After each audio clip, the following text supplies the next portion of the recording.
Hey Jonathan, I know it's been a long time coming, but I finally got your video and I will have another one here shortly within a few days. Very sorry for how long it's taken to get this together, but hopefully we should have no more hiccups with the content. Now, let's begin on the stories. This past September, I had taken a road trip down to Myrtle Beach with my family. It was myself, my mother, my sister, her husband, and their 2 kids. We had used my car and both my sister and husband's car to transport everything, and all of us as well. We had rented a beach house for a little over a week. Had a pretty great time. I was in the middle of a difficult point in my life and struggling with employment and being in between jobs and having just started 2 new jobs fresh. I was a little low on funds and I was a bit worried about making my car payments and the like. So I opted to head home 2 days early with my car so I could try and get some more hours at work. My family had expressed being nervous as I planned to leave after dinner and drive through the night to get home.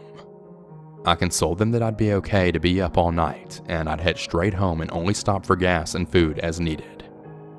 I'm an excellent driver, a tad bit impatient, but I tend to go until I absolutely had to stop and take a break.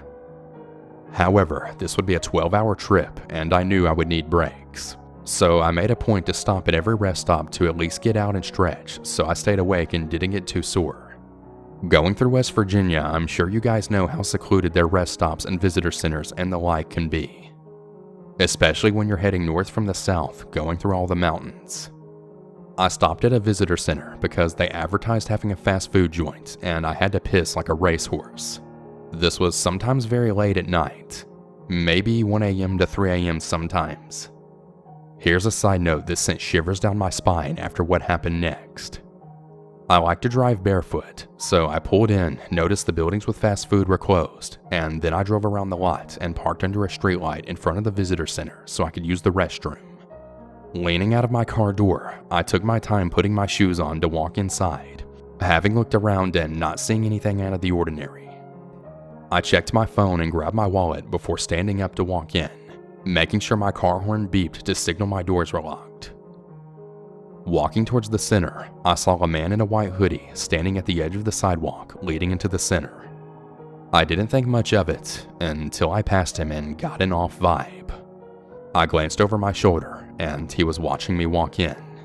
For some reason, I glanced to my left as I turned back to face forward, and I noticed another man sitting at the benches that were on the other side of tall, thin bushes. I instantly thought to myself, oh hell no. I went inside and peed, and before I walked out of the bathroom, I called my roommate. As dumb as it was because he was a good 4 to 6 hours away. It just made me feel a bit more safe. I gave him a quick rundown of my situation and made him stay on the phone with me. I started to walk out, and I couldn't see the man at the front of the sidewalk anymore. I glanced to my now right and saw both men standing next to a bench. Facing forward, I saw a couple walking in to presumably use the restroom as well. I had an impulse to ask them to walk with me, but my paranoia kicked in because I knew something was wrong somewhere in my situation, and I didn't ask, thinking they might know the men. Walking briskly to my car, I explained to my roommate that the men were by the benches. Daring the smallest of peeks over my shoulder again, I saw the man in the white hoodie walking towards me, and I told my roommate. Now walking a few more paces forward, I then looked back again and saw that now his pace has quickened. At this point, I told my roommate that he's following me to my car, and I started to book it. Thankfully, I had a key fob, got my key out and ready, and unlocked my car and practically threw myself in it. Not daring a glance back, I threw my car in reverse and gunned it backwards before going back into drive and speeding off, and didn't even stop to put my seatbelt on until I was at the exit to leave the parking lot. I didn't look back once. I stopped at the next toll road and then filed a report. The workers called for state troopers to head over and check things out. I didn't stop shaking for hours, and I refused to get out of my car until I was finally home. I was absolutely horrified that if those guys had paid more attention and made their move more quickly, they could have completely incapacitated me at my car while I was facing the ground and putting my shoes on, and I could have had absolutely no defense. I'm very fortunate that nothing happened and I managed to get away safely, but to this day, it still gives me the creeps.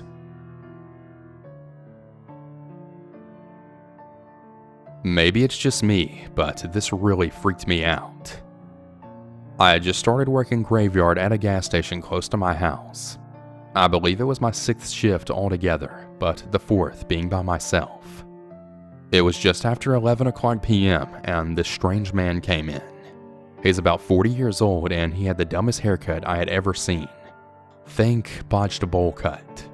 Anyway, he asked if I had change for 100. I told him I'm sorry, but I wasn't allowed to take it, and even if I was, I didn't have the change. Side note, the company's 3rd shift policy was we were not supposed to take $50 or $100 bills ever. Well, he got upset and started complaining. He started trying to talk me into getting change from the safe. I apologized, but again, said that I couldn't. I tried my best to continue on to the elderly customer waiting behind him. He called out to his friend to ask if he had anything smaller. The kind lady I was waiting on asked me to hold her bag while she used the restroom. Bowlcut's friend comes in, and I immediately saw that he's on drugs. Now, I try not to judge people, but it was obvious. His face was covered in sores, kept touching them, and he kept bouncing in place on his toes, like some kind of tweaker prize fighter. The friend started asking me questions like, "Hey sweetheart, how you doing? Are you always here by yourself? Do they let you have weapons behind the counter? And if so, do you carry one with you to work? I always carry a gun. How much money do they allow you to carry in the drawers? Do you still have to do safe drops even though the business was so slow?" Each question that he asked made me slightly more uncomfortable. I'm kind of a mouthy woman, and I don't always use my head before I speak.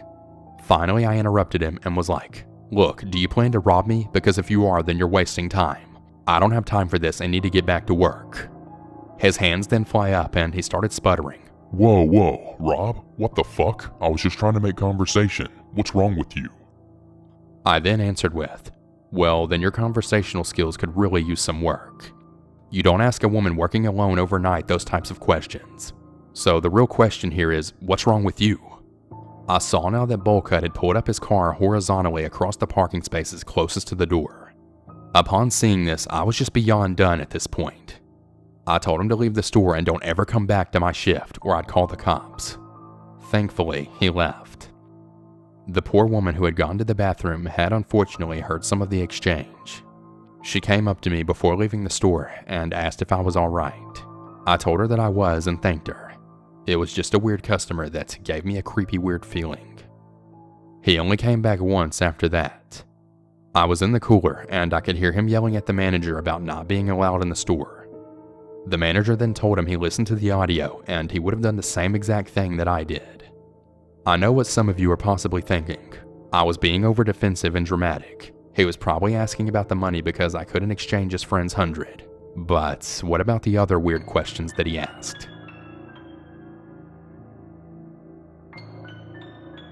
This encounter happened in the summer of 2006 when I was 20 years old.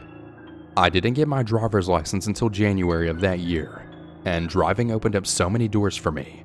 I took a lot of solo road trips to my friends' houses in New England/Mid-Atlantic states. I also looked very young for my age and was often mistaken for a high school student in my early 20s. I was driving alone on I-78 on a random July day on my way to visit my friend in southern Pennsylvania for a long weekend. Her parents were away and we had the house to ourselves, and we were planning on drinking/hot tubbing and watching Planet Earth drunk. It had just came out, and maybe also run around some cornfields at night. I was so excited and had a great drive listening to good music, and it was a good beautiful day for driving. Right after I crossed the border from New Jersey into Pennsylvania, I stopped at one of the first rest stops to get gas and snacks for the last part of my drive. I have to figure out which rest stop this was and can't ID it, but it was a gas station with a large mini-mart. Opposite the gas station was on the ramp back to I-78 West, and parallel to the on-ramp was a dirt road which comes into play a little later. I was heading into the store when a man in his late 30s/early 40s approached me. He was a stocky guy, decently tall. I'm 5'1". He had on a plain black tee and jeans with dark brown hair and a mustache/goatee. He had come out of a black pickup truck parked a few spaces away from my car. He had a super intense gaze and immediately creeped me out. He just had a crazy energy about him, I don't really get vibes from people that often, but this was pretty strange. He stood too close, and his gaze was crazy and focused, and his word choice was strange. He immediately set off all of my alarms. He asked if I was from the area, where I was headed, and if I knew of anything fun to do, because he had plans later and had time to kill. He invited me to go play mini golf or watch a movie with him. I didn't answer any of his questions, declined his invitation to hang out, and told him I don't know the area, and then walked away towards the store. I was so blown away that he had asked me to go somewhere with him. It was so random and uncomfortable. As I was walking away, he actually screamed out, "You're gorgeous." And the volume and tone made my hair stand on end. It was super aggressive and inappropriate, and he startled a family that was walking out of the store. It was so loud. I didn't turn around but went inside. He came into the store shortly after and was staring at me, so I went to use the bathroom and stayed in for at least 10 minutes texting my friend about this creep. When I came out, he wasn't in the store anymore, so I took my time buying drinks and snacks and went out to gas my car. I was relieved that his car was now gone and started thinking about the rest of my drive and getting excited to see my friend. When I pull up to the road to get back on the highway, I then hear someone persistently honking his horn and see this creep show on the dirt road parallel to the on-ramp in his truck honking, shouting and waving at me to drive over to him. He was directly facing the gas station and had been waiting for me to pull up. I immediately freaked out and jumped on the on-ramp back to I-78. He then pulled onto the driveway after me, and I called my friend extremely scared. I drove so fast and probably dangerously, and looking back, I'm pretty lucky that I didn't get into an accident. But at the same time, I didn't know what to do.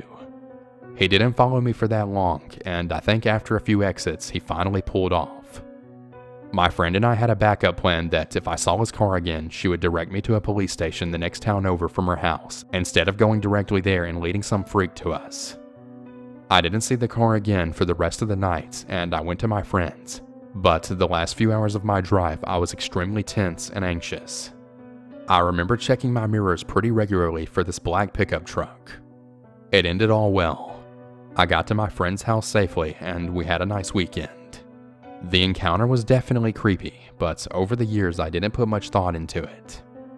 A few years ago, around 2014, I was talking with another friend who was pretty big into serial killers, and I mentioned my encounter jokingly, suggesting this was a serial killer I had met, and told her my experience.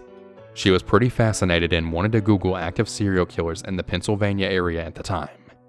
The very first hit was for Adam Leroy Lane, and he looked almost exactly like the man I met back in 2006. Obviously, it could just be my mind filling in the blanks, but the basic characteristics, 40s, tall but stocky, brown hair with mustache, and the time/area all match. In my memory, he was a little bit slimmer than the pictures, but it was 2006, not 2007, when he was actually convicted of murdering women. Still, it's an odd coincidence, and one I've never forgotten about.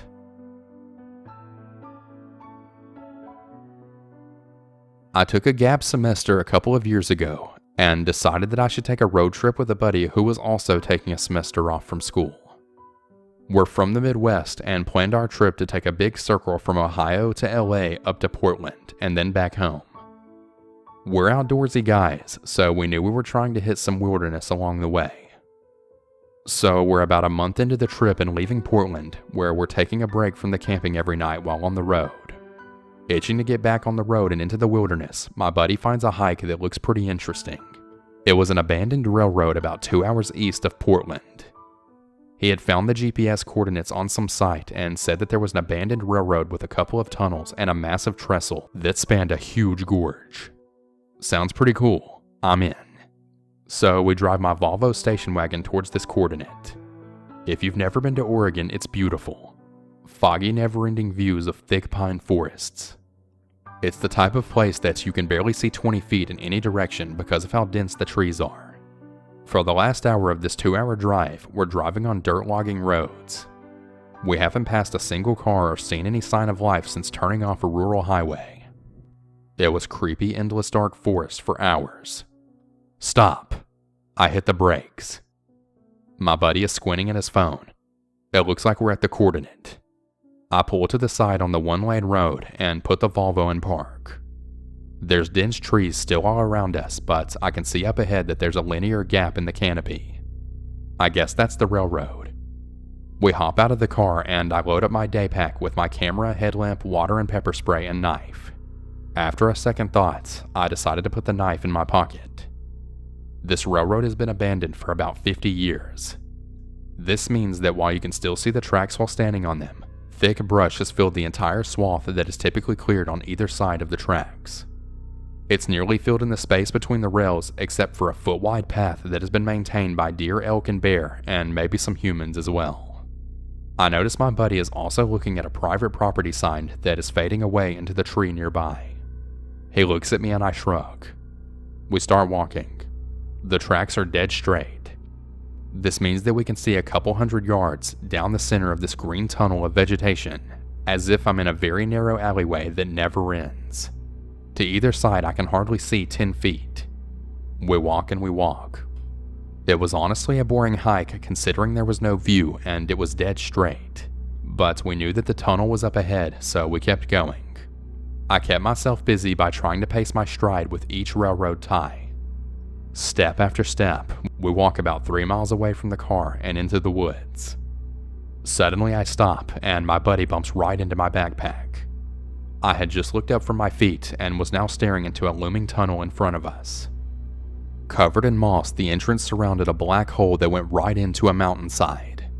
Again, we shrugged and turned on our headlights before walking in. Graffiti covered what wasn't covered with moss, and moss was starting to cover areas that was covered by graffiti. Our headlamps dimly lit walls covered with fairly creepy graffiti. I stared eye to eye with a 20-foot tall mummy head that was made with white paint. I couldn't see my hand in front of my face, it was so dark, and we couldn't yet see the end of the tunnel. Drips of water echoed off the walls, and my buddy and I quickly walked down the tracks in silence. I had my knife out at my side. I was relieved to finally get out. From the exit of the tunnel, I could already see a massive gorge up ahead. The tracks went across a wooden bridge and screamed PNW. It was pretty easy to forget about the creepiness of the tunnel, and I looked forward to busting out my camera. Once I set foot on the bridge, I realized the danger of crossing something that hasn't been maintained in 50 or so years. The wood was clearly aged and in some places even rotten. But the view itself was incredible. We balanced on the steel tracks and walked to the center of the trestle where we could see a river about 500 feet below. Horrible logging scarred the mountainsides along the gorge. I noticed places where the boards had been broken though. I had really hoped that nobody had fallen. Instead of turning back after getting some good shots, we kept going. The sun was now getting into a late afternoon angle and was blocked by the steep mountains all around us. We quickly walked off the bridge and back into our green tunnel. For some reason, I started having second thoughts.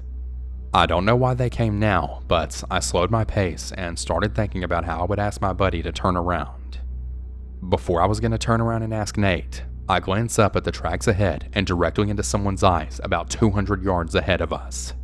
I stop dead in my tracks and feel a cold rush to my hands and head. The person staring at me has stopped too. I see another man's head poke around his. Dude, there's 2 of them. I whisper back to Nate. Slowly, we start walking down the green tunnel towards the men. They're walking towards us as well. As we start getting closer, I walk faster out of fear. Bouncing on the man's chest is a large bush knife. He's wearing filthy clothes, has long matted hair, and has not broken eye contact. A revolver is tucked into his pants and he's carrying a rifle with a magazine. At this point, it's way too late to turn back. I now realize that my buddy and I are going to have to squeeze by these men on the narrow gap between the tracks. The brush is pulling at my sleeves at either side of the tracks. Hey, how's it going? I nervously ask as I squeeze by the men while avoiding eye contact. I count 4 guns and a stench of BO. I'm very unsettled by the way these guys look, and I got a feeling I have never felt around anyone else. They say nothing and push past us. I kept hurrying away, and before I know it, they're out of sight when I look behind me and past Nate. I turn to Nate and give him my what the fuck face. After walking silently for about 10 minutes, we stop. I don't know what to say. I don't want to walk deeper in, but I also don't want to walk back towards where those creepy dudes are going. Suddenly, loud moaning and shrieking starts coming from the dense woods of the side of the tracks. It sounds like it's about 100 yards away. It doesn't sound completely human, but it sounds like it's in agony. That was the final straw. We bolt back towards the cars. I'm not a runner, but we ran back over the bridge, through the black tunnel, and through the endless green that surrounded us. Finally, I see the logging road up ahead and where our car is parked. I stop running when I hear a truck idling. I can start to see it. I can start to see it through the brush. A big old F-350 lifted pickup truck idling right behind my car. My station wagon looks comically small in comparison. I can see the two men sitting in the truck with their doors open and guns out, staring directly at us, waiting. Nate and I shrugged at each other, but this time with fear in our eyes. Just get in the car, man," I stammer to Nate. We hop in and I stare at the man in our rearview mirror. We wait. My heart is pounding. Are they going to kill us? I think to myself. My knife and pepper spray are completely useless. After waiting what felt like an hour, the men haven't taken their eyes off us. We can't back up given how closely they are behind us. I notice a fairly solid looking shoulder to the road to my right and decide I should try to pull a quick U-turn and get away. That's what I did. I turned the wheel all the way around and floored it. Thankfully, my car made the turn and I was able to clear the back of the truck. We drove as fast as we could down the logging road in silence. No truck behind us. I drove all the way to Idaho that night and I had my eyes on the rearview mirror the entire time. Let's not meet again.